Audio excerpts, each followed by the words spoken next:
தொடர்ந்து தேவனுடைய சத்தியத்தை பார்த்து வருகிறோம். ஆண்டவராகிய இயேசு கிறிஸ்து ஒரு சிறு பிள்ளையை அழைத்து, இந்த சிறு பிள்ளைகளைப் போல் ஆகாவிட்டால் நீங்கள் பரலோக ராஜ்யத்தில் பிரவேசிக்க மாட்டீர்கள் என்று சொல்கிறார். Jesus Christ took a child and said, if you are not converted and become as a child, as this child, you can't enter into heaven. ஆண்டவராகிய இயேசு கிறிஸ்து சொன்ன இந்த வசனம் உண்மையாலுமே நாம் அவிதமாக ஏற்றுக்கொள்ள முடியுமா? Can we accept Jesus Christ and His word as such? ஆமாங்க, இந்த வேதம் அதைத்தான் போதிக்கிறது. The Bible teaches what it is. எது உண்மை என்பதை இந்த வேதாகமானது தெளிவாய் போதிக்கிறது.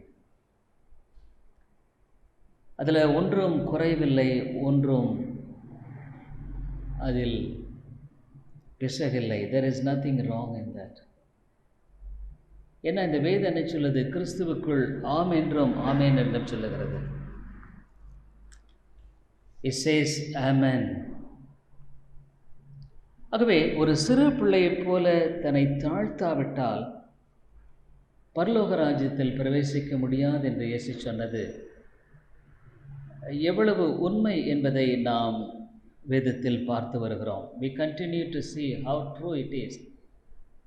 Unless we become as a child, unless we become humble as a child, we can't get into heaven, the Bible says. இன்றைக்கு நாம் பார்க்க போகிறது the humility of Jesus Christ. இயேசு கிறிஸ்துவின் தாழ்மையை நம்ம பார்க்குறோங்க. எப்படி கூட முன்னால் யாரும் கூட உட்காரல.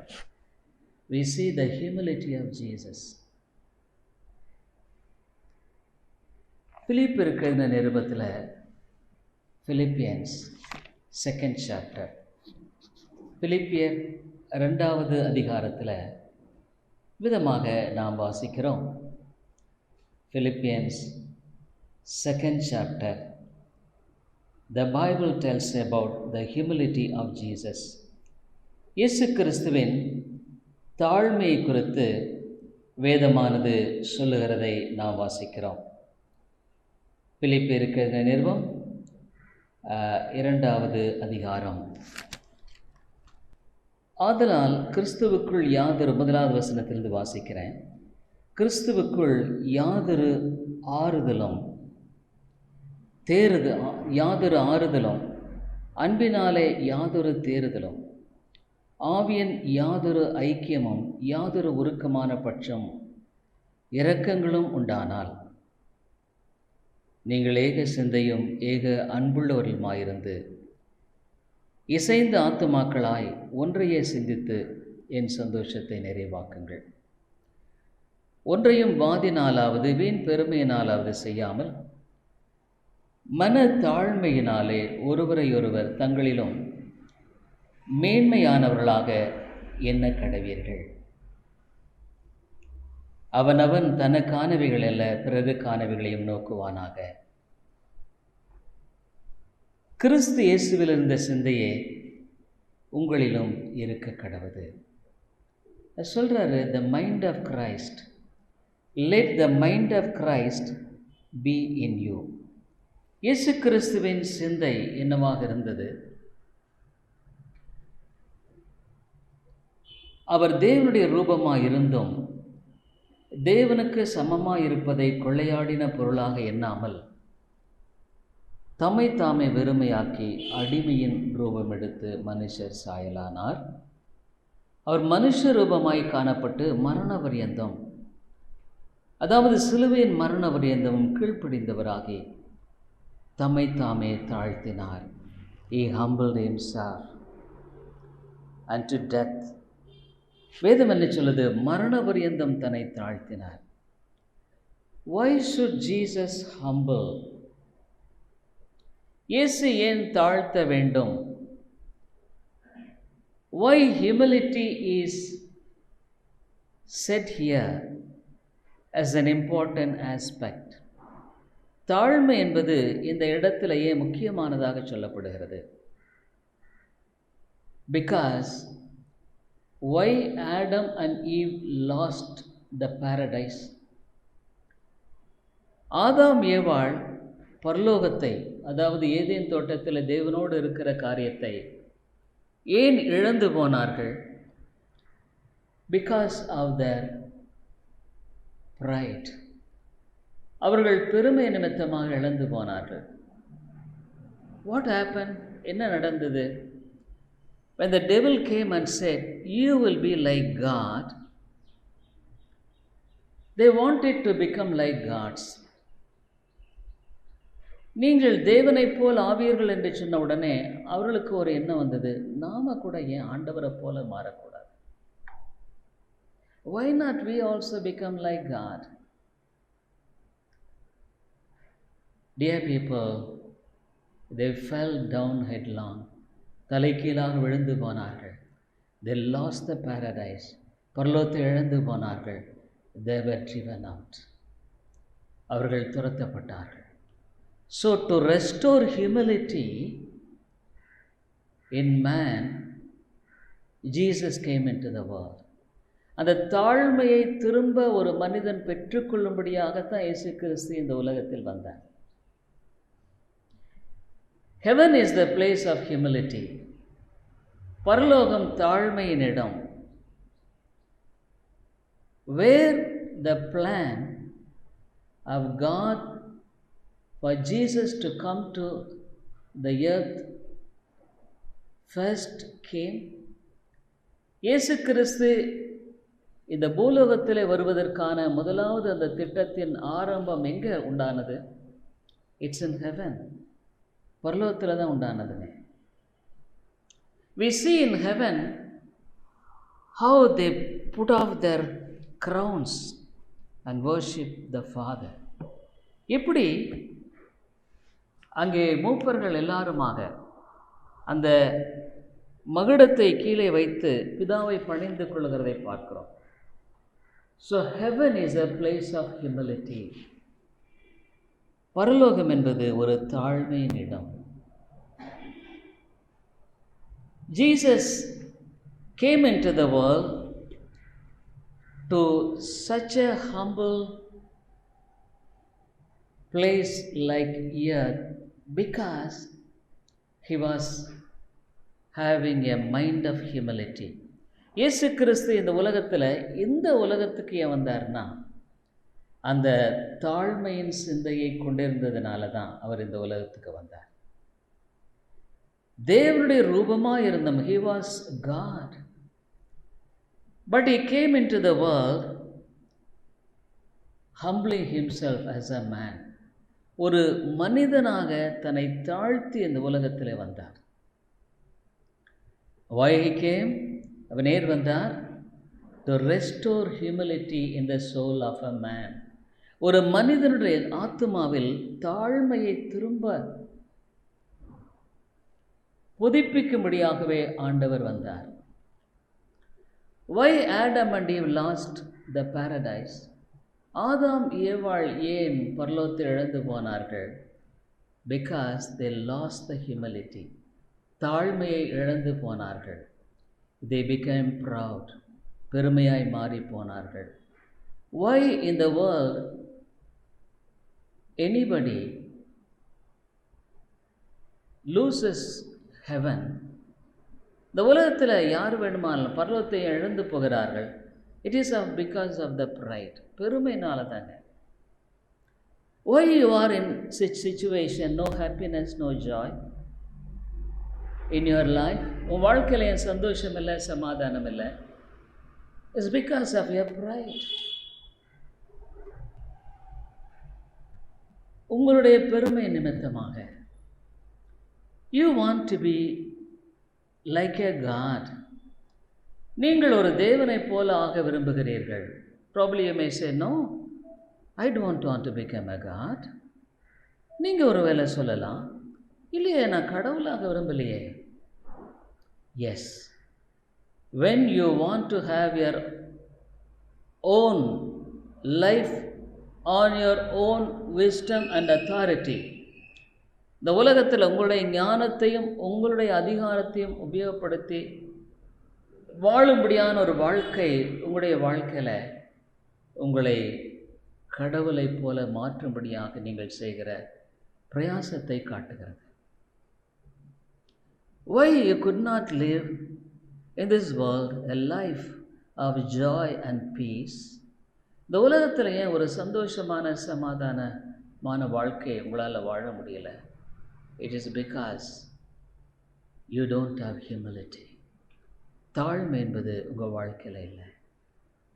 Dear people, Christianity is nothing but a religion of humility. கிறிஸ்தவம் என்பது வேற ஒன்றுமே இல்லைங்க, தாழ்மையின் ஒரு பக்தி மார்க்கம் தான் இது. You take any religion, வேற மதத்தை நீங்கள் எடுத்துக்கங்க. Any religion speaks of their own righteousness. அவங்களுடைய நீதியை பற்றி பேசுது. நீ நல்லவனாக இருக்கணும், you must be a good man, you must be like this or like that, இதை போல இருக்கணும் அதை போல இருக்கணும். But only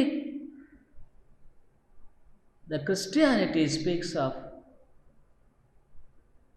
humility, that you have nothing and you come and receive everything. கிறிஸ்தவம் மாத்திரம்தான் உன்னிடத்தில் ஒன்றுமில்லை, நீ வந்து எல்லாவற்றையும் பெற்றுக்கொள் என்று சொல்லுகிறதை பார்க்கிறோம். Jesus Christ came into the world to restore humility. இயேசு கிறிஸ்து அந்த தாழ்மையை மறுபடியுமாக ஒரு மனிதனுக்குள் கொண்டு வரும்படியாகத்தான் புதுப்பித்தார். Came into the world, உலகத்தில் வந்தார். So what is salvation? ரட்சிப்புங்கிறது என்ன? ரட்சிப்புங்கிறது ஒன்றுமே இல்லை. Nevertheless, not I but Christ. Pavul அதான் சொல், இனி நான் அல்ல கிறிஸ்து. Hitherto I was my master. இதனால் வரைக்கும் நான் தான் என்னுடைய வாழ்க்கை எஜமானன். அதான் சொல்லுது கலாத்தியர் 2:20 நீங்கள் பார்த்தீங்கன்னா பவுல் சொல்கிற அதனுடைய அர்த்தமே அதுதானே. Galatians 2:20 பவுல் இந்த இடத்துல சொல்கிறாரு, கிறிஸ்தவ வாழ்க்கை என்பது ரொம்ப ரத்தன சுருக்கமாக சொல்லிட்டார். In a nutshell he has said, Galatians 2:20 ஒரே 3 வார்த்தை தான் இருக்குது. இனி நான் அல்ல கிறிஸ்துவே, 4 வார்த்தை. இனி நான் அல்ல கிறிஸ்துவே, ஆங்கிலத்தில் nevertheless, not I but Christ. நம்முடைய வாழ்க்கையை பொதுவாக நம்மளே நடத்தி கொள்ளும்படியாக நம்ம ஏன் பிரயாசப்படுறோம்? Why we want to lead our own life? We know the Bible and we know the Bible teaches that you must surrender to God. வேதம் சொல்லுது நீ ஆண்டவருக்கு உன்னை ஒப்பு கொடுக்கணும்னு சொல்லுது. ஆனால் நம்ம என்ன சொல்கிறோம்? I could manage my life. என்னுடைய வாழ்க்கையை நான் தானாகவே நான் அதை காத்துக்கொள்ளுவேன், நடத்தி கொள்ளுவேன். ஆனால் பவுல் சொல்றார், nevertheless, not I but Christ. இனி நான் அல்ல கிறிஸ்துவே. ஒன்று தெரிந்து கொள்ளுங்க, இந்த வேதத்தில் நாம் பார்க்கிற ஒரு காரியம் என்னவென்றால், இந்த தாழ்மை தான் வேதம் முழுவதுமாக சொல்லுகிற ஒரே ஒரு காரியம். The whole Bible talks about the Bible. ஏன் அந்த ஆயக்காரன், அந்த பரிசேயன் சொன்னான், ஆண்டவரே நான் எவ்வளவோ நல்ல காரியங்களை செய்கிறேன், I do so many things. Luke's Gospel, of course we know that, அது தெரியும். ஆனால் கூட இதை நம்ம பார்க்குறது நல்லது.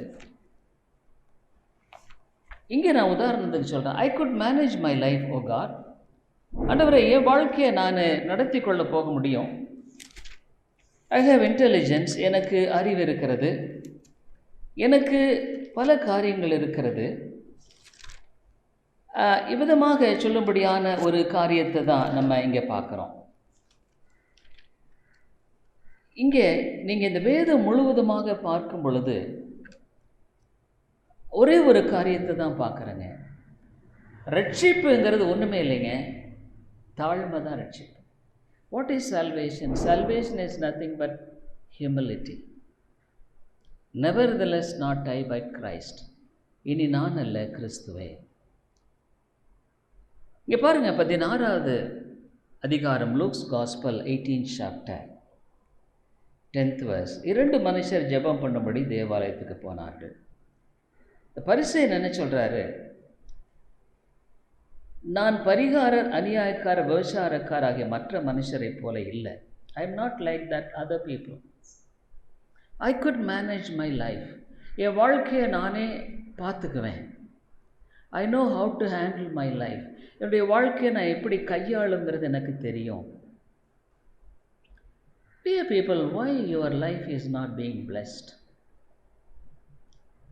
ஏன் வாழ்க்கை ஆசீர்வதிக்கப்படுறதில்ல? ஒருவேளை ஆசீர்வாதம்னு சொன்னால் என்ன நீங்கள் கேட்கலாம்.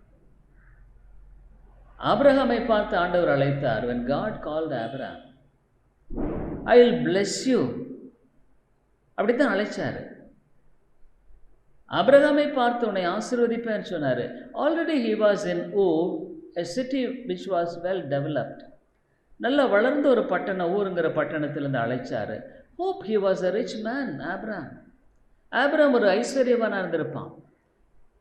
So why should God call Abraham to Canaan to bless him? அவனை ஆசீர்வதிக்கும்படியாக ஆண்டவர் ஆபிரகாமை ஏன் கானானுக்கு அழைக்க வேண்டும்?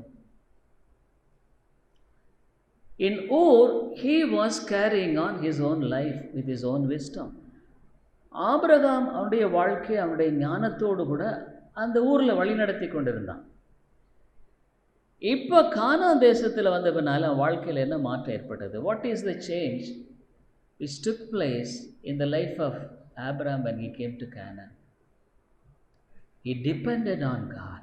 தேவனை சார்ந்து வாழ்ந்தான். You see, many people, this Pharisee said, Lord, I am doing this, I am doing that. ஆண்டவரே, நான் இதை செய்கிறேன், அதை செய்கிறேன். God is not asking you to do anything. ஆண்டவர் நீ இதையும் செய்கிறதுக்காக உன்னை கேட்கல. He wants you to surrender. உன்னை முழுமையாக அவரிடத்தில் ஒப்பு கொடுக்க முடியாது கேட்குறார். அப்போ அவரிடத்தில் பேசுவார். Then God will speak to you. See, unless you surrender to God, God will never speak to you. நீ உண்மையாலுமே என்னுடைய வாழ்க்கையை முழுமையாக ஆண்டவரிடத்தில் ஒப்பு கொடுக்கலன்னா ஆண்டவனோட பேசவே மாட்டாருங்க. You see, God never spoke to this Pharisee. பரிசேயனை பற்றி அவனிடத்தில் ஆண்டவர் ஒன்றுமே பேசலை. He himself prayed and went away. That's all. அவனே ஜெபம் பண்ணால் அவன் போயிட்டான், அவ்வளோதான். Lord, I am fasting twice a week. வாரத்தில் 2 தடவை உபவாசம் பண்ணுறேன். I give tithe எல்லாம் சொன்னான். தசம பாகம் கொடுக்குறேன். So, but God never talked to him. அவனிடத்தில் ஆண்டவர் பேசவே இல்லை. ஏன் பேசலை? Because he was having his own plan, way of life. அவன் தான் வாழ்க்கையை அவனே ஒரு திட்டமிட்டு போய் கொண்டிருக்கிறான். He asked God to bless his life. அந்த வாழ்க்கையை ஆண்டவரே நீர் ஆசீர்வதிக்க வேண்டும். Dear people, God will never bless unless you surrender to God. நீ ஆண்டவருக்கென்று உன்னை ஒப்பு கொடுக்கலன்னா ஆண்டவர் உன்னிடத்தில் பேசவே மாட்டார். Can God speak to you? ஆண்டவனோட பேச முடியுமா? ஷியோர், நிச்சயமா. கர்த்தரிடத்தில் பேசுவாரா? Can God speak to me? Yes, God could and God will speak to you. தேவனால் முடியும், தேவனோட பேசுவார். About your situation, உன்னுடைய சூழ்நிலை பற்றி பேசுவார். About your family, உன்னுடைய குடும்பத்தை பற்றி பேசுவார். About your life, உன்னுடைய வாழ்க்கையை குறித்து பேசுவார். Yes, when your soul is awakened, உன்னுடைய ஆத்மா உயிர்ப்பிக்கப்படும் பொழுது you get that enlightenment. உனக்குள்ள அந்த புதுப்பித்தலை, இந்த வெளிச்சத்தை பெற்றுக்கொள்கிறாய். So you could hear God's voice அவை தேவனுடைய சத்தத்தை நீ கேட்கிற. Your spiritual eyes are open. உன்னுடைய ஆவிக்குரிய செவிகள் திறக்கப்படுகிறது. Bible says the devil has blinded the eyes, not only eyes, the ears. பிசாசு நம்முடைய கண்களை குருடாக்கி போட்டிருக்கிறான் பைபிள் சொல்லுது. நம்முடைய கண்களை மாத்திரமல்ல, நம்முடைய செவிகளையும் குருடாக்கி போட்டிருக்காங்க. எப்படி கண்களை குருடாக்கி போட்டிருக்கிறான்? You could not see, you could not have a vision of heaven. பரலோகத்தினுடைய அந்த ஒரு தரிசனம் நம்முடைய வாழ்க்கையில். You could not believe that you have a life after death. நீ மரணத்துக்கு முன்பாக ஒரு வாழ்க்கை இருக்கிறதுங்கிறத உன்னால் நம்ப முடியறதில்ல. You could not understand that there is a God who is ruling you. உன்னை ஆட்சி செய்கிற ஒரு தேவன் இருக்கிறாங்கிறத உன்னால் விளங்கிக் கொள்ள முடியறதில்ல. Because your eyes are closed, spiritual eyes are closed, they're darkened. உன்னுடைய ஆவிக்குரிய கண்கள் குருடாக்கப்பட்டிருக்கிறதுன்னு பைபிள் சொல்லுது. Your ears also are darkened. உன்னுடைய காதுகளும் கூட, ஆவிக்குரிய காதுகளும் கூட இருளடைந்திருக்கிறது. You see, this Pharisee, he never expected God to speak to him. இந்த பரிசேயன் தன்னிடத்தில் ஆண்டவர் பேசணுங்கிறத எதிர்பார்க்கவே இல்லைங்க. He never expected. அவன் எதிர்பார்க்கவே இல்லை. Even this morning, you come, probably you may come. As such, I have to go to church every Sunday morning, so I just go. ஒருவேளை நீங்கள் இந்த காலையில் நான் ஒரு ஞாயிற்றுக்கிழமை காலையில் ஆலயத்துக்கு போகிறேன்னு. But how many of you have come to the church expecting God to speak to you through His word? உங்களில் எத்தனை பேர் ஆண்டவர் உங்களோடு அவருடைய வார்த்தையின் மூலமாக பேச வேண்டும் என்று வந்திருக்கிறீர்கள்? So why should we gather? நாம் ஏன் கூடணும்? Why should I preach from God's word? அவருடைய வார்த்தையிலிருந்து நான் ஏன் பேசணும்? It is the voice of God and I am an instrument for God to speak to you. இது தேவனுடைய சத்தம். ஆண்டவரோடு கூட பேசும்படியாக நான் ஒரு கருவியாக இருக்கிறேன். So the Pharisee never expected God to speak to him. இந்த பரிசேயன் ஆண்டவரிடத்தில் பேசுறது அவன் எதிர்பார்க்கவில்லை. He went to the church and go back. He went to the temple and went back. அவ்வளோதான். ஆலயத்துக்கு போனால் ஜெபம் பண்ணா திரும்பி போயிட்டான், அவ்வளோதான். He didn't even expect whether God heard his prayer or not. அவனுடைய ஜெபத்தை ஆண்டவர் கேட்டாரா கேட்கலையாங்கிறத கூட அவன் எதிர்பார்க்கல. He didn't mind it also. அவன் அந்த கருத்தாவே என்னல.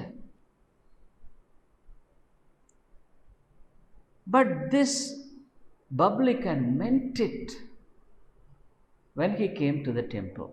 ஆனால் இந்த ஆயக்காரன் அந்த ஆலயத்துக்கு வரும் பொழுது அவன் வந்ததனுடைய நோக்கத்தோடு கூட வருகிறாங்க.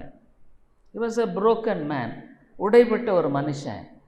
A saved person is a broken man. ஒரு ரட்சிக்கப்பட்ட மனுஷன் உடைக்கப்பட்டவன். நான் நேற்று போன சாயந்தரம் last Sunday I was speaking. Yes, he is a broken man. ஏன்னா அவனுடைய வாழ்க்கையில் அவன் உடைப்பட்டவன். ஒரு பிஸ்கட் எடுத்து நீங்கள் ஒரு மாதிரி ஒரு ரெண்டாக உடைச்சிங்கன்னா உடைஞ்சிருது. Biscuit could be broken when you break it. திரும்ப அதை வச்சிட்டிங்கன்னா அப்படியே இருக்கும். But if mere touch is enough to break, to show the cleavage. சும்மா டச் பண்ணால் போதும், அது தொடர்ந்து இப்படியே ஆகும். அதாவது when Spirit of God speaks to you, you will have the brokenness of heart. அந்த பரிசுத்த ஆவியானவரிடத்தில் பேசும் பொழுது உனக்குள்ள அந்த ஒரு நொறுங்குண்ட தன்மை இருக்குங்க. That is what we are seeing in the publican. அதைத்தான் அந்த ஆயக்காரன் இடத்துல பார்க்குறாங்க. அவன் ஆலயத்துக்கு வரும் பொழுதே he was a broken man. ஆலயத்துக்கு வரும் பொழுதே அவன் ஒரு உடைப்பட்ட மனுஷனாக தான் வர்றாங்க. Dear people, I tell you,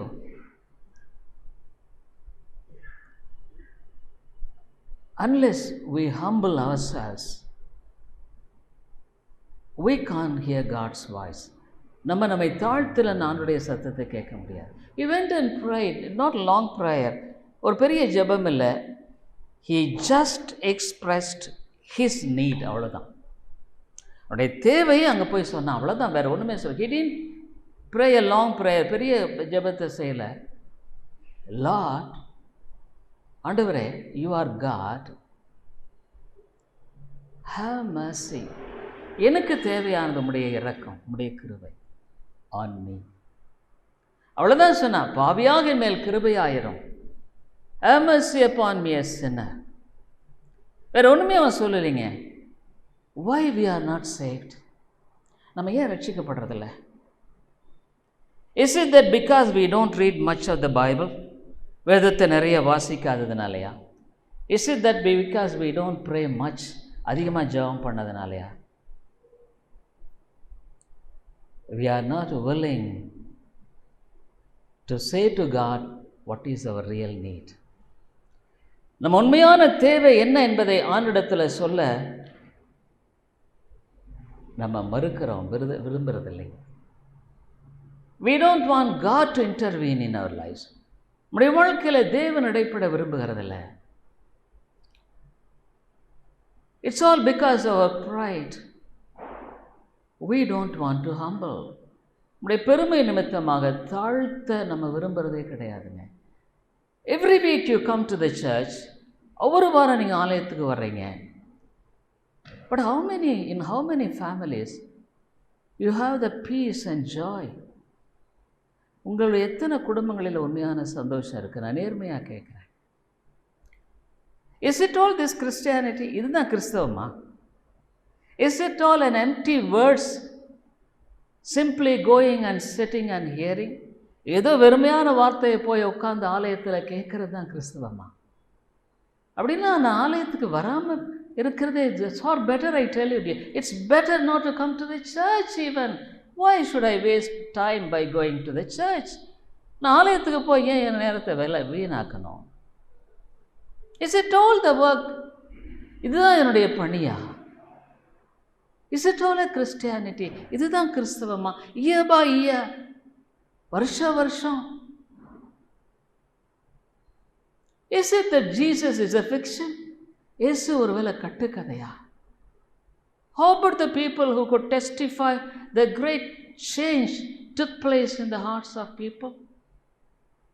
இயேசு கிறிஸ்து அவருடைய இருதயங்களில் உன்னதமான மாற்றத்தை ஏற்படுத்தியிருக்கான்னு சொல்லுகிற மக்களுடைய வாழ்க்கையை குறித்து என்ன? is it a lie? அது ஒரு பொய்யா? I myself contemplate many times my own life. என் வாழ்க்கை குறித்து நானே சிந்திக்கிறது அடிக்கடி உண்டு. is Jesus is true in my life? இயேசு உண்மையாலுமே என்னுடைய வாழ்க்கையில் செயல்பட்டிருக்கிறாரா? of course it's a honest question. இது நேர்மையான கேள்வி. yes, நிச்சயமாக I could say yes with all emphasis. நான் நிச்சயமாக சொல்ல முடியும், ஆமா. because if Jesus would not have changed my heart, என் இருதயத்தை இயேசு மாற்றாமல் இருந்திருப்பாரானால், probably I would have been in a brothel house today. நான் ஒரு brothel ஹவுஸில், ஒரு வேசித்தான வீட்டில் இட்டிருந்திருக்கலாம். I would have a wine shop today, அல்லது ஒரு wine ஷாப்பில் இருந்திருக்கலாம். because I know what I am, யார் என்பது எனக்கு தெரியும். probably I would have earned money but without joy and peace. ஒரு பணம் சம்பாதிச்சிருக்கலாம், சந்தோஷம் சமாதானம் எனக்கு இருந்திருக்க வாய்ப்பில்லை. because there were occasions in which I tried to commit sin bluntly, but God stopped from doing such sins. ஏன்னா என்னுடைய வாழ்க்கையில் நான் தலைகீழா பாவத்தை செய்யும்படியாக துணிந்து போன வேளைகள் உண்டு. ஆனால் ஆண்டவர் என்னை அப்படியே தடுத்து நிறுத்தினார். if God would not have stopped it, ஆண்டவர் அப்படி என்னை நிறுத்தாமல் இருந்திருப்பாரானா, probably I would have been living with so many wives even. பல மனைவிகளை கூட நான் கொண்டிருந்திருக்கலாம்.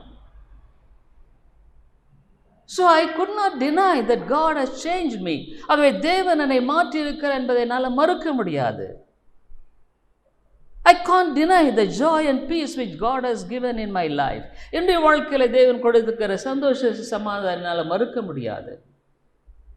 Dear people, I don't preach it as a burden.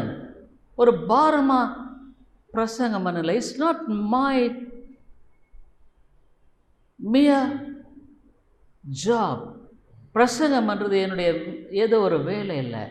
It's my joy to preach about Christ who saved me. என்னை ரட்சித்த தேவனை குறித்து பிரசங்கம் பண்ணுறது எனக்கு சந்தோஷமாக இருக்கு.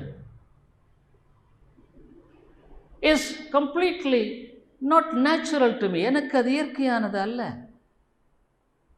Dear people, many of you think that you are truly a Christian. உங்களில் அநேகர் உண்மையான கிறிஸ்தவன் என்று எண்ணிக்கொள்ளுகிறீர்கள். But can you say honestly that I have surrendered my all to God? தேவனிடத்தில் நான் உண்மையாலுமே ஒப்புக் கொடுத்திருக்கேன்னு உங்களால் சொல்ல முடியுமா? I tell you, dear friend, if you are a person who has surrendered to God, you will be a person who could hear the voice of God. நீ உண்மையாக ஆண்டவரிடத்தில் உன்னை ஒப்புக் கொடுத்தேன்னு சொல்லி இருப்பாயனா ஆண்டவருடைய சத்தத்தை கேட்கிற ஒரு மனிதனாக நீ இருப்பாய். St. Paul was traveling to Damascus. Of course, we have to turn again and again to these portions. இந்த பகுதியில் மறுபடியும் பார்க்க வேண்டியிருக்கிறது. பவுல் தமஸ்குவை நோக்கி பிரயாணம் பண்ணுறார். அப்போஸ்தலர் 9வது அதிகாரம்.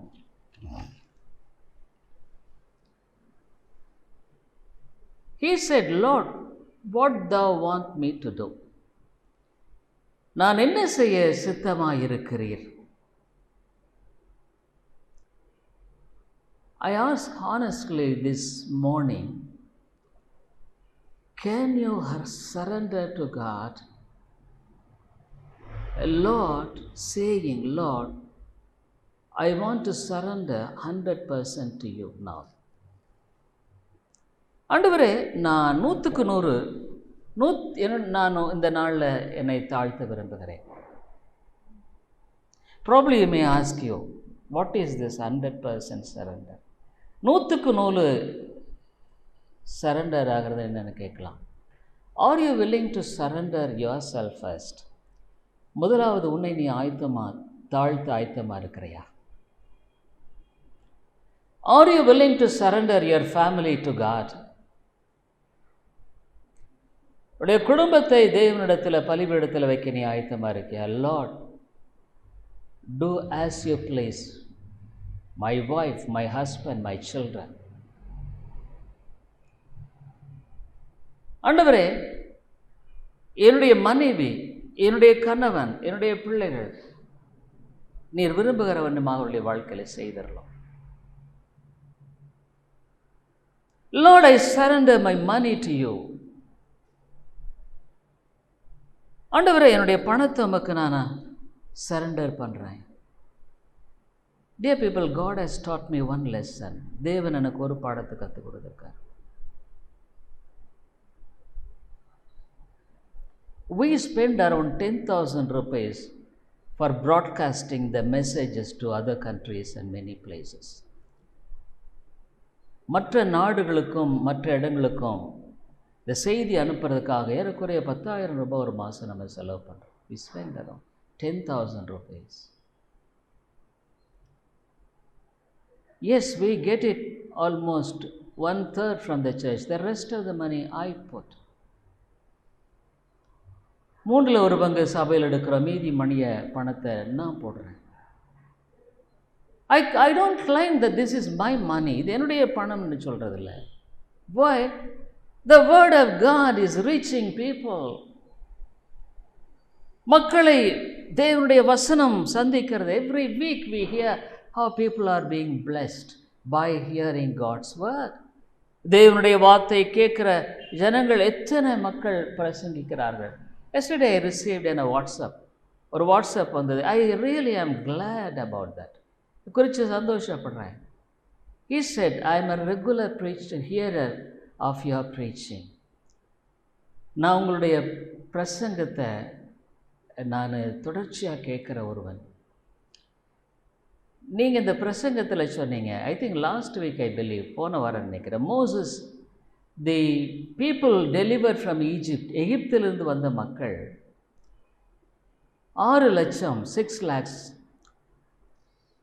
அந்த female would have been 6 lakhs, பெண்கள் 6 லட்சம். நான் என்ன சொல்லிட்டேன், 1.2 crore, 1.2 கோடின்னு சொல்லிட்டேன் தெரியாமல், அல்லது 12 கோடி என்னமோ நான் சொல்லிட்டேன்.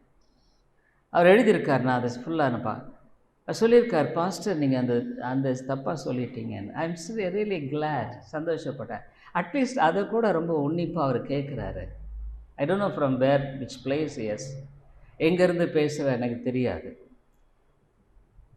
Dear people, we have hearers. One brother who is I don't know which country it is. He's a Tamil brother. He is regularly hearing our messages. நம்முடைய செய்திகளை கேட்குறார். அது +41, I don't know which country, அது இந்த கண்ட்ரின்னு தெரியல. அவர் சொன்னார், every day when I drive to my work spot, I hear your sermons regularly. உங்களுடைய செய்தியை தொடர்ச்சியாக நான் கேட்டு வருகிறேன். God raises up people who are yearning for God's word. தேவனுடைய வார்த்தைக்காக வாஞ்சிக்கிற மக்களை தேவன் எழுப்பி வருகிறார். So are you willing to surrender yourself and your family and your money and everything to God this morning?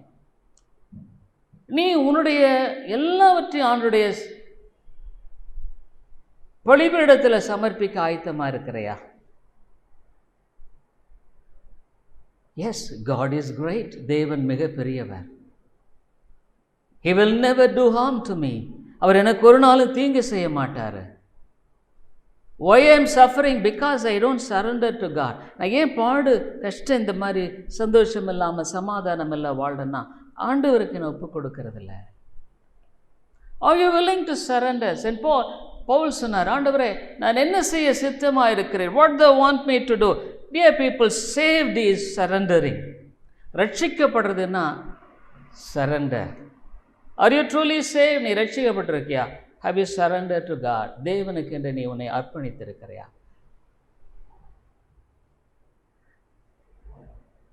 So why God is not speaking to you? ஏன் ஆண்டவருடைய உன்னிடத்தில் பேசுறதில்ல?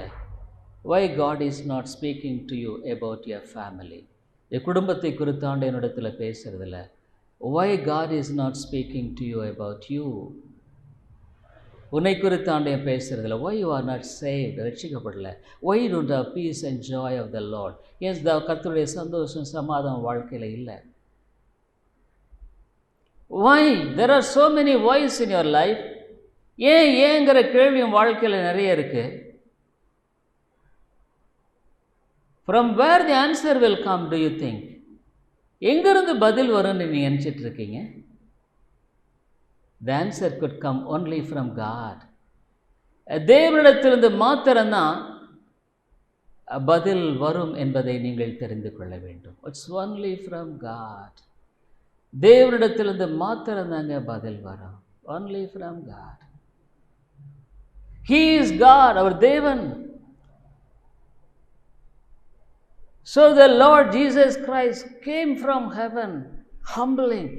இயேசு கிறிஸ்து தாழ்மைப்பட்டு இங்கே வந்தார். The whole Bible நீங்கள் எடுத்துக்கங்க, only humility, தாழ்மை தாங்க. இந்த கெட்ட குமாரன் ஒரு காலத்தில் பெருமையாக தான் போனான். The prodigal son went with pride. He separated all his treasure from the father. அப்பாவினிடத்திலிருந்து கெட்ட குமாரன் சொத்துக்களை எல்லாம் பிரிச்சுட்டு போனான். He was with pigs. பண்டிகளோடு இருந்தான். அப்போ he realized, அவனுக்கு என்ன வருதுன்னு சொன்னால், லூக்ஸ் காஸ்பல் 15th chapter, லூக்கா 15வது அதிகாரத்தில் நம்ம பார்க்குறோம். லூக்கா 15வது அதிகாரத்தில் அவனுடைய வாழ்க்கையில் அவன் என்ன சொன்னான்னு சொன்னால், 17th verse, 16-17, அப்பொழுது பன்றிகள் தின்கிற தவிட்டினாலே தன் வயிற்றை நிரப்ப ஆசையாக இருந்தான். ஒருவனும் அதை அவனுக்கு கொடுக்கவில்லை. Dear people, you are eating the husk. நீ தவிட தான் சாப்பிட்டுட்டு இருக்க. Probably you may say, I don't eat husk. தவிட சாப்பிட்றதில்ல நீ சொல்லலாம். But truly speaking, you don't have satisfaction. வாழ்க்கையில் திருப்தி இல்லை. You are desperate, dear friend. நீ நிர்பந்தமாக இருக்கிற. Even your wife or husband don't know the wickedness that is lurking in your heart. இருதயத்தில் குடிகொண்டிருக்கிற அந்த பயங்கரமான பொல்லாப்பை உன்னுடைய சொந்த மனைவியும் பிள்ளைகளுமே அறியார்கள், கணவன் அறியான். She try to fill you with husk. நீ தவிட்டினால உன்னை நிரப்பும்படியாக நீ ஆசையாய் செயல்படுகிறாய். You work for the husk and you try to fill it with husk. நீ தவிட்டுக்காக உழைக்கிற, தவிட்டினால் நிரப்ப ஆசையா இருக்கிற. You meet with so many obstacles and problems which you don't expect in your life, in your family. குடும்பத்தில் உன்னில் எதிர்பாராத பிரச்சனைகள், திருப்பங்களை நீ பார்க்குற. The devil is manipulating things. பிசாசு காரியங்களை அங்கே செயல்படுத்தும்படியாக பார்க்கிறான். 17th verse, 17வது வசனம். அவனுக்கு புத்தி தெளிந்த போது, Luke's Gospel 15:17, when he came to his mind, என் தகப்பனுடைய கூலிக்காரர் எத்தனையோ பேருக்கு பூர்த்தியான சாப்பாடு இருக்கிறது, நானோ பசியினால் சாகிறேன். Because once the property is separated, he is not entitled to call as a son.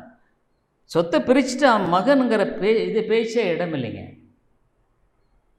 He could work as a servant probably in his father's house. ஒரு வேலைக்காரனாக தான் அந்த வீட்டில் அவன் திரும்ப வர முடியும். He can't say that I am the son of this father. இந்த அப்பாவுக்கு நான் பையன்னு சொல்ல முடியாதுங்க, சொல்ல முடியாது. அதனால் அவனுடைய வாழ்க்கையை நீங்கள் பார்ப்பீர்களானால், அவன் சொன்னான், நான் தகப்பன்னு வரல, ஒரு வேலைக்காரனை வைத்துக்கொள்ளும். Keep me as a servant. Dear people, humility is the only one condition for salvation. ரட்சிப்புக்கு ஒரே ஒரு நிபந்தனை தாழ்மை தாங்க. Are you willing to humble yourself? நீ தாழ்த்த ஆயத்தமாக இருக்கிறியா? Are you willing to surrender you and your family, your wife, husband, children on the altar? நீ உன்னுடைய மனைவி, கணவன், பிள்ளைகளை பலிபீடத்தில் வைக்க ஆயத்தமாக இருக்கிறியா? You can't. உன்னால் முடியாது. ஏன்னா because you don't believe God. தேவனை நீ நம்பலை. You don't believe God truly as the Bible says. வேதம் சொல்கிறபடி நீ நம்பலை. So you say, oh, if I do that, what will happen to them? ஐயோ, அவங்களுக்கு நடந்தால் என்ன நடக்கும்? Will God kill them? தேவன் அவர்களை கொன்னுடுவாரா?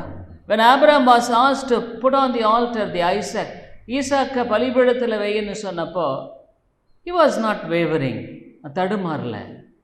Because he know the God whom he believed. நான் விசுவாசிக்கிற என்னார் அறிந்திருக்கிறேங்க. ரட்சிப்புங்கிறது அதுதாங்க. That is salvation. ரட்சிப்புங்கிறது என்னென்னா, நான் விசுவாசிக்கிறவர் யாருன்னு எனக்கு தெரியும். I know whom I believe. That is salvation. I tell you, dear friend, can you honestly say with the light of God's word which I preached this morning that you are saved? நான் இந்த காலையில் பிரசங்கிக்கிற சத்திய வசனத்தின் அடிப்படையில் நீ ரட்சிக்கப்பட்டிருக்கான்னு சொல்ல முடியுதா? Humility. I would like to tell you one experience before I would like to close it. நான் முடிக்கிறதுக்கு முன்னால் ஒரு காரியத்தை சொல்ல விரும்புகிறேன். When Jesus was about to be crucified, இயேசு கிறிஸ்து சிலுவையில் அறையப்படுறதுக்கு முன்னால் நடந்த ஒரு சம்பவத்தை நம்ம பார்க்குறோம். Matthew gospel 20.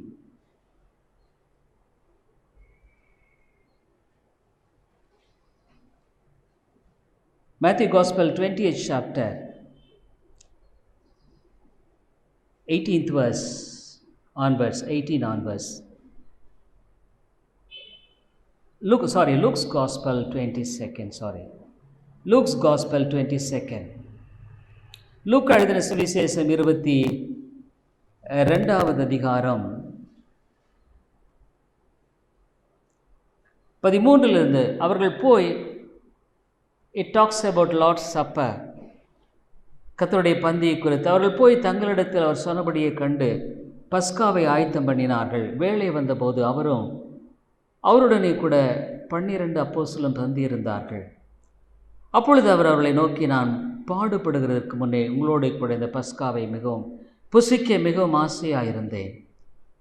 தேவனுடைய ராஜ்யத்திலே இது நிறைவேறும் அளவும் நான் இதை புசிப்பதில்லை என்று சொல்லுகிறேன் என்று சொல்லி 16வது வசனம்.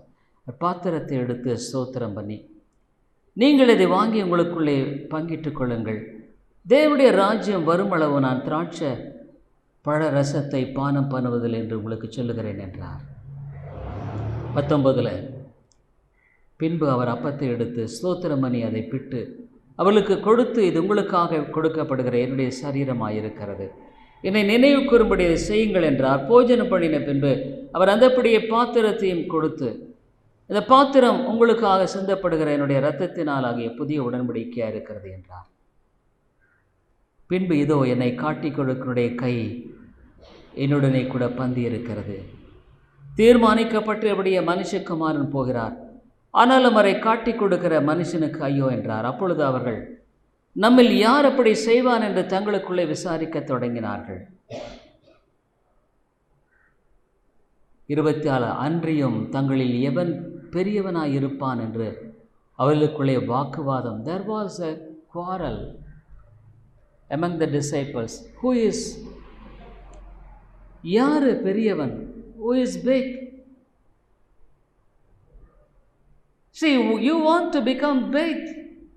நீ ஒரு பெரியவனாக இருக்கும்படியா வாங்கியிருக்கிற. You want to make yourself solid, your life. வாழ்க்கையை நீ உன்னுடைய வாழ்க்கையை நீ திடம் பண்ண பார்க்குற. இந்த சீஷர்கள் அந்த மனநிலையில் தான் பந்தியில் உட்கார்ந்து இருக்கிறாங்க. They are sitting for the Lord's Supper with that mind. Oh, is back. ஒருத்தர் பார்க்குறா, நீ பெரியவனா நான் பெரியவனா? Dear people, that is the mind of man. அதான் மனுஷனுடைய மனநிலை. Jesus is looking every face. ஒவ்வொரு மனுஷனையும் பார்க்குறார்.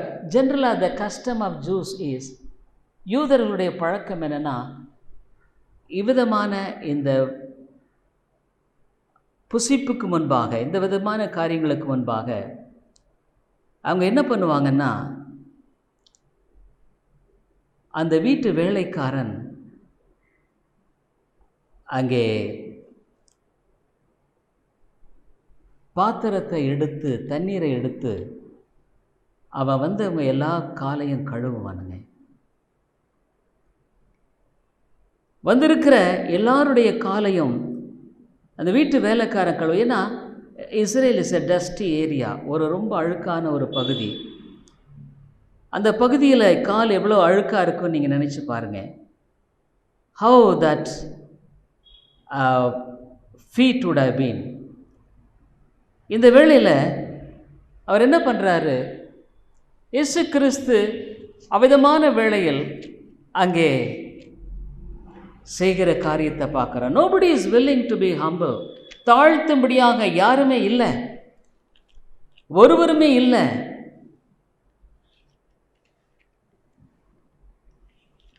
அப்போ ஆண்டவராகிய இயேசு கிறிஸ்து செய்கிறதை நாம் பார்க்கிறோம்.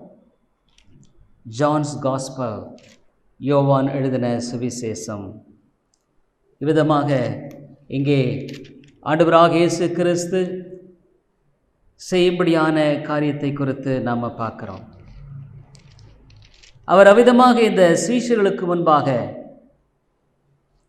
அவர் செய்யும்படியான இந்த காரியத்தை குறித்து நாம் பார்க்குறோம். அவர் என்ன பண்ணுறாரு, அங்கே தண்ணீரையும் துணியையும் எடுத்துக்கொண்டு அவர் செயல்படுகிறதை குறித்து நம்ம பார்க்குறோம்.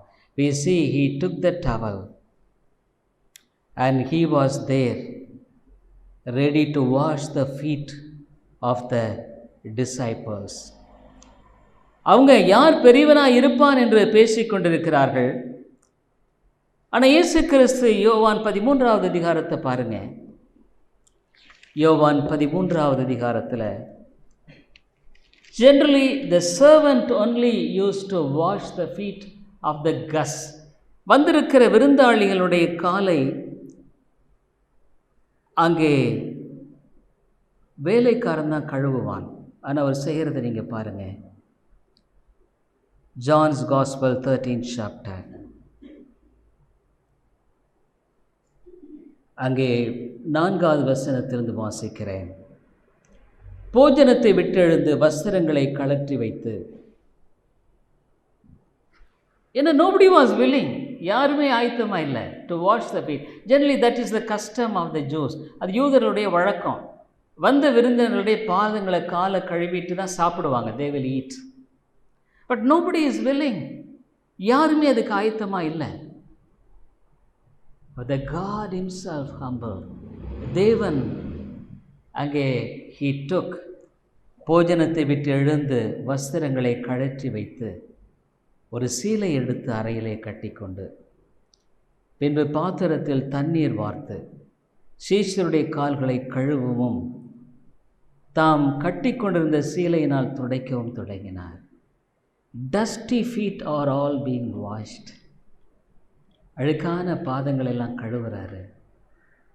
அந்த துணி எடுத்து துடைக்கிறாரு. Dear people, this is Christianity. இதுதான் கிறிஸ்தவம். அதனால தான் he humbled himself to the cross. சிலுவை பரியந்தம் தன்னை தாழ்த்தினார். அப்போ பேதுரு சொல்ற, ஆண்டவரே நீர் என்னை கழுவக்கூடாது. Peter was saying, Lord, you should not wash me. But Jesus said, unless I wash you, you have no part in me. நான் உன்னை கழுவலைன்னா என்னிடத்தில் உனக்கு பங்கு இல்லை. அம்மையாலே நம்ம வாழ்க்கையில் எத்தனையோ பாவம். we have committed so many sins. இங்கே இருக்கிற ஒருத்தர்கிட்ட இப்போ ஒருவேளை நானே இருக்கிறேன் இங்கே, என் பாவத்தை எல்லாம் ஒருவேளை நீங்கள்லாம் உட்காந்துருக்கிறீங்க ஸ்க்ரீனில் போட்டு காமிச்சா, ஒருவேளை என்னை பற்றி நீங்கள் என்ன நினைக்கக்கூடும். So if my sins are all screened, my thoughts, என்னுடைய எண்ணங்கள், my desires, my everything, my calculations, என்னுடைய கணக்கீடெல்லாம் போட்டால், do you think that you will come next week for the preaching? அடுத்த வாரம் பிரசங்கத்தை கேட்க நீங்கள் வருவீங்களா? You will never come. வர மாட்டீங்க. Because when everything is exposed of my life, என் வாழ்க்கையினுடைய எல்லாம் அப்படி வெளியடங்கம் ஆயிடுச்சுன்னா நீங்கள் என்னை மதிக்க மாட்டீங்க. என்னை பார்க்கும் பொழுது இவர் அப்படி தானே வாழ்ந்தவர். You will think, oh, this man has lived like that. Probably you may hear preaching, but at the back of your mind, oh, this, he did like this, he did like that, he did like that. Oh, இந்த மாதிரி செஞ்சார், அந்த மாதிரி செஞ்சார், அந்த மாதிரி செஞ்சார். His thought was like this. அவனுடைய எண்ணம் இப்படியெல்லாம் இருந்திருக்கா? Is it so bad? அவ்வளோ மோசமானதா? Dear people, the Lord Jesus Christ shed his blood to wash our all ugly sins, all secret sins. இயேசு கிறிஸ்து உன்னுடைய என்னுடைய நாம் செய்த ஒவ்வொரு இரகசிய பாவத்தையும் அந்த பாவத்தினுடைய அழுக்கையும் கழுவும்படியாக தன்னுடைய விலையேறப்பட்ட இரத்தத்தை சிந்தினார். It's worse than washing the dusty feet of a man.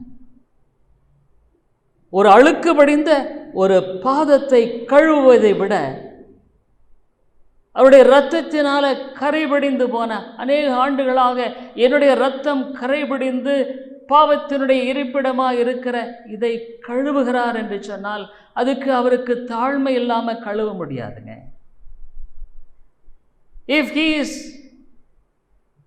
willing to wash me, wash my all secret sins, all my evil sins and wicked sins, unless he was humble enough, he can't wash my sins. Because it is his very precious blood with which he has to wash your sin if you are a child of God. நீ ஒரு தேவனுடைய பிள்ளையா இருந்தா உன்னுடைய அந்த ரகசிய பாவங்களை எல்லாம் அவருடைய ரத்தம் கழுவ வேண்டியதாக இருக்கிறது. Dear people, the suffering on the cross involves all the washing of your sins and my sins.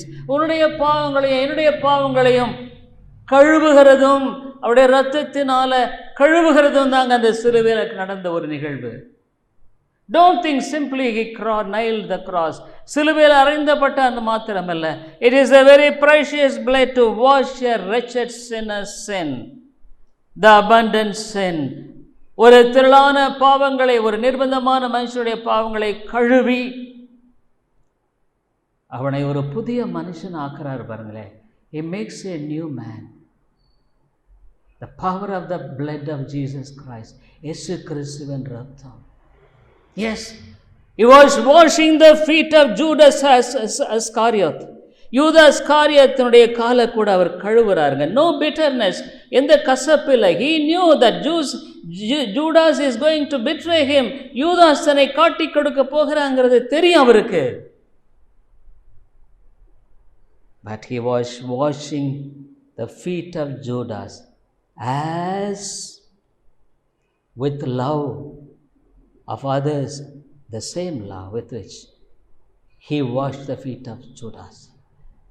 மற்ற சீஷர்களை அந்த வசனத்தில் பாருங்க அன்பு வைத்தார். But the same love he was washing the feet of Judas Iscariot. He had never a bitter thought. ஒரு சின்ன கசப்பான எண்ணம் கூட இல்லை. Dear people, the power of the blood of Jesus Christ is so much that your heart is washed, in which it is a throne of victory over sin. அவருடைய விலையேறப்பட்ட இரத்தத்தினால கழுவுகிற அந்த கழுவுதல் என்பது உன்னுடைய வாழ்க்கையில உன்னுடைய இருதயத்தில் பாவத்தின் மேலே வெற்றி கொண்டு வாழுகிற ஒரு வாழ்க்கையினுடைய சிங்காசனமாக மாற்றப்படுகிறது. Sin may attack you, பாவம் உன்னை தாக்கலாம். But the victory of God will be there. தேவனுடைய வெற்றி இருக்கும். The peace of God rules in the heart. தேவனுடைய சமாதானம் இருக்கும். The joy of the Lord rules in the heart. தேவனுடைய சந்தோஷம் இருக்கும். But there comes the surrender. மற்றுமாக ஒப்பு கொடுக்கப்பட்ட காரியம்.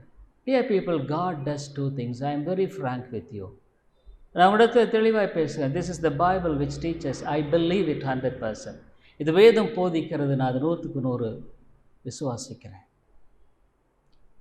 If you are not chosen by God for salvation,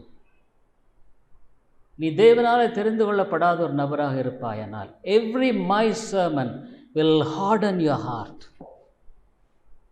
என்னுடைய ஒரு பிரசங்கம் உன்னுடைய இருதயத்தை கடினப்படுத்தும். It will never break it, அது உடைக்காது. It will harden your heart. Every sermon, every preaching, every word of God will make you to be hardened until you are thrown into the hell fire.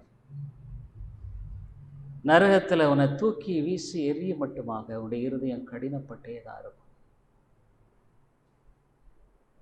I don't preach because you will be broken unless the Spirit of God breaks your heart.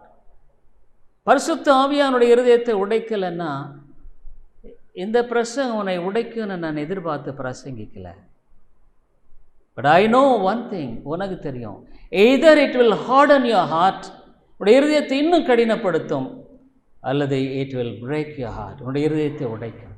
இந்த காலையில் நீ எப்படி போக விரும்புகிறாய்? In what way are you willing to go? Because God is lovingly pleading with you. தேவன் அன்போடு கூட உன்னை போராடிட்டு தான் இருக்கார். You know what you are doing. நீ செய்கிறது உனக்கு தெரியாதல்ல. You can't say Lord I did it because of my ignorance. என்னுடைய அறியாமையினால் அதை செஞ்சிட்டேன் நீ சொல்ல முடியாது. You do it deliberately. தெரிஞ்சு தான் செய்கிற. Because you want to be the king of your own life. உன்னுடைய வாழ்க்கையில் நீயே உன் ராஜாவாக இருக்க விரும்புகிற. You want to be like this publican, this Pharisee, sorry, இந்த ஆயக்காரனை போல இருக்க விரும்புகிற. You have some religious practices, சில ஆவிக்குரிய பயிற்சிகள் உன்னிடத்தில் இருக்குது. But you don't want to surrender to God. தேவனுக்கு உன்னுடைய வாழ்க்கையை ஒப்பு கொடுக்க நீ விரும்பலை. You could not trust God. தேவனை நம்ப முடியல. ஏன்னா why you could not trust God? Why you would not surrender? ஏன் கீழ்ப்படிய மாட்டாங்க? You could not trust that God will work out everything in your life. And கோணலானவர் நான் செம்மையாக்குறேங்கிறத அவர் செய்யறாங்கிறத உன்னால் நம்ப முடியல. I will give you a new heart, Bible says, but you can't believe it. ஒரு புதிய இருதயத்தை கொடுக்குறாங்க, உன்னால் நம்ப முடியல. You could not believe God. தேவனை நம்ப முடியல. Probably you may believe, எனக்கு இந்த காரியம் வேணும், அந்த காரியம் வேணும், எனக்கு அதில் ஆசீர்வாதம் வேணும். You want some blessings. Even God may give you. அதை உனக்கு தேவன் கூட கொடுக்கலாம். But I tell you, dear friend, you are heading either to hell or heaven. என் நரகத்தை நோக்கி பிரயாணம் பண்ணிட்டு இருக்கிற அல்லது பரலோகத்தை நோக்கி பிரயாணம் பண்ணிட்டு இருக்கிற. Your journey ends there either in hell or heaven. உன்னுடைய பிரயாணம் நரகத்தை நோக்கி முடியும் அல்லது பரலோகத்தை நோக்கி முடியும். This is the time God calls you now. ஒருவேளை ஆண்டவர் இந்த காலையில் உன்னை கூப்பிடும்படியான வேளையாக நீ உணர்கிற எனக்கு தெரியல. ஆனால் உன்னை ஒப்பு கொடுக்க விரும்புறியா? Or else is there another chapter in your life that God hardened your heart not to yield? உன்னுடைய வாழ்க்கையில் இன்னொரு அத்தியாயம் எழுதப்பட்டிருக்கு. உன்னுடைய இருதயம் கடினப்படும்படியான ஒரு அத்தியாயம். அல்லது உன்னுடைய வாழ்க்கையில் உடைப்பட்ட ஒரு இருதயத்தோடு தேவனிடத்தில் உன்னை தாழ்த்தக்கூடிய ஒரு மனநிலையோடு கூட உன்னை அமிதமாக ஒப்பு கொடுக்கக்கூடிய காரியம். Or else yielding to God with all human. Dear people, this is the love of God. தேவனுடைய அன்பு. So many people already are in hell who miss the chance of all the callings of God. தேவனுடைய எல்லா அழைப்பையும் புறக்கணித்து போட்ட மக்கள் ஏற்கனவே நிறைய பேர் நரகத்தில் இருக்கிறாங்க. Don't be one among them. அவர்களில் ஒருவனாய் போடாத. But there are so many people who heard the gospel and yielded. சுவிசேஷத்தை கேட்டு ஒப்பு கொடுத்த மக்கள். Salvation is humbling, surrendering. ரட்சிப்பு தாழ்த்துகிறது, மற்றுமாக ஒப்பு கொடுக்கிறது. ஜெபிப்போம். Our Heavenly Father, அன்பின் பிதாவே, இந்த காலை வேளையில் நீர் பேசி இருக்கிறீர். ஒன்றா எங்கள் சத்தியத்தை நாங்கள் கேட்டு எங்கள் இருதயத்தை கடினப்படுத்தி, எனக்கு தெரியும் என் வாழ்க்கை எப்படி நடத்திக்கிறதுங்கிறது எனக்கு தெரியும்.